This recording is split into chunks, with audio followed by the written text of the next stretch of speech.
Labas, aš esu meistras Romas.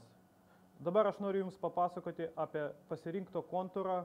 Tai gali būti šildymo sistemos kontūras arba karšto vandens kontūras atjungimą. Visą pirma, mes dabar matom šildymo sistemos kontūrą. Atjungiamas šiais atvejais, kada atsitikusi kokia nors avarija arba remonto darbai, tarkim reikia pakeisti siurblį arba dar kokį nors prietaisą.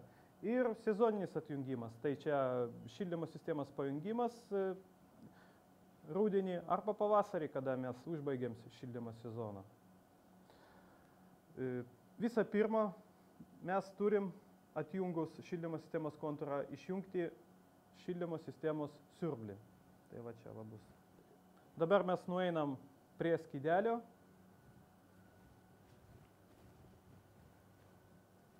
Pagal schemą šildymo sistemos siurblys pažymėtas numerį 8, surandam išjungėją atitinkamų numerių, išjungiam ir vėl einam prie šildymo sistemos kontūrą. Visą pirma uždarom padavimą.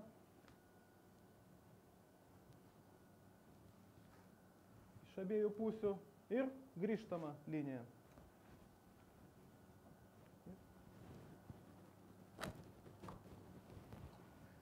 Na ir viskas, mes dabar atlikom šildymo sistemos kontūrą atjungimą.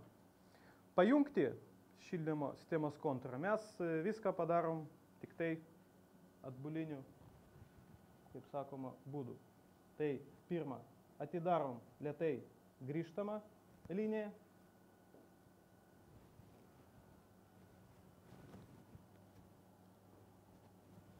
Ir atidarom paduodančiąją liniją.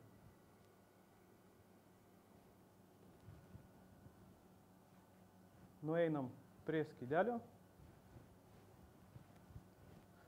ir įjungiam šildymo sistemos cirkuliacinį siurblį.